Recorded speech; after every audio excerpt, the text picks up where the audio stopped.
Ayun guys, pauwi na kami ng bahay. Siya ang pagdadrive natin ng sasakyan. O alam mo na ang cambio mo ha, hanggang primera, segunda ka lang ha. Tingin doon sa dulo, huwag dito sa baba. Para alam mo kung saan ka pupunta. Para alam mo rin kung ano yung nangyayari sa unahan mo. Makapag-react ka agad kung may parating na sasakyan.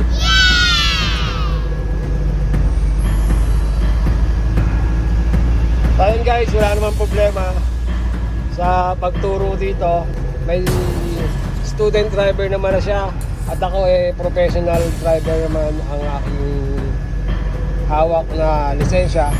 So, allowed naman ang LDO nun. Dagdagan mo ng gasolina, masyado ang mabagal.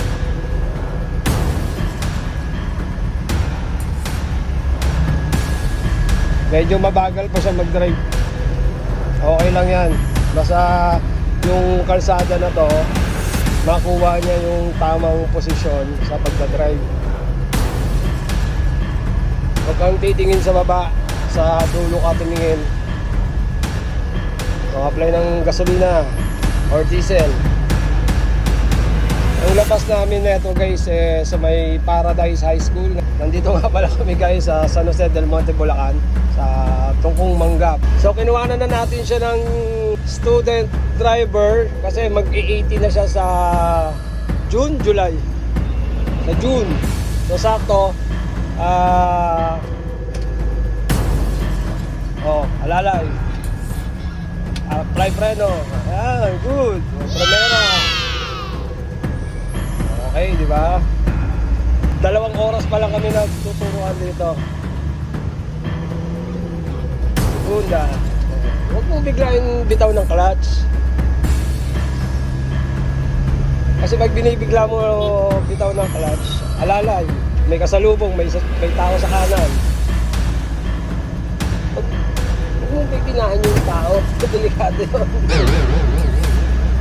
Pag hindi ka kasya, pahintayin mo yung sasakyan. Applyan mo ng preno. Kasi delikado yung ganun. Sa June, magdi-18 na siya. So required na siya kumuha ng driver's license. Maski nantro lang muna. Hanggang primera, segunda lang muna siya. Kasi medyo mabilis na yung tercera sa ganitong pakibot na daan. At sa bago pa lang, ngayon, first time pa lang niya humawak ng 4 wheels. Guys, kaya inaalalayan ko lang muna siya. So next week, magda-driving lesson na siya. Basta pagdating sa intersection, mag-full stop ka, tingin sa kaliwa kanan kung may parating. Para iwas disgrasya tayo. Hayaan mo lang yung mga overtake na yan. Hayaan mo yung mga bumubusin na sa likod. Kung may naiinip. Doon tayo, diretso tayo doon. Pagdating mo sa taas, wag mo kakainin yung linya na yan. Dito ka kakain bago ka kumaliwa. O alalay mo, mag-primera ka dyan. Primera ka. Pasok. Binigla mo ng kaya gumanon yung sasakyan, di ba?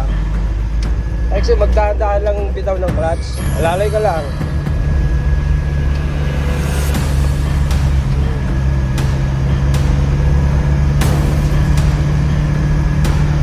Ito na yung Paradise High School. Dito tayo nag-first year and second year. Kakanan tayo dyan. Ito naman yung sa kanan, Los Arcos Resort. Kanan tayo dyan, JC. Mag-primera ka dyan. Apply ng preno, clutch, change gear, primera. Kunin mo yung sa kanan mo. Okay? At daan-daan ng mag-shift ka.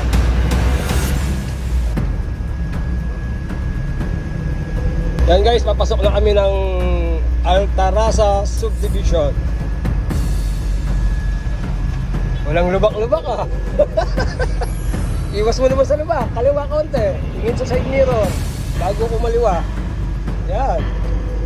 Diretso tayo dyan. Hinto ka dyan sa intersection. Mag-primera ka dyan. Apply ka ng primera kasi intersection yan. Hinto, full stop mo. Diretso, dalawa lang darating. Diretso mo. Ganyan ang i-attitude mo lagi kapag intersection. Naka-primera ka. Pasok mo ng segunda. Good.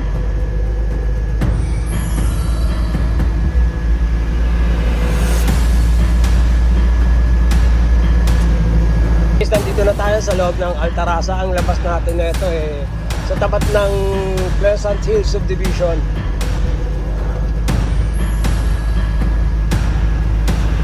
Kaya mo sila mauna. Kabig ka sa kaliwa at may nakahintong kotse. Tingin ka sa kaliwa mong side mirror. Dahan-dahan. Huwag mong bibiglain. Baka magdugo. Huwag mong sasanayin ang paa mo na nakatapak sa clutch at masisira ang clutch system natin. Okay guys, hanggang dito na lang ang ating video. At medyo malapit na kami sa Quirino Highway. Medyo alalayan natin to paglabas ng Altarasa kasi Quirino Highway na yan. At masyado ng busy kalsada yan. Alalayan natin siya. So hanggang dito na lang guys. Peace out!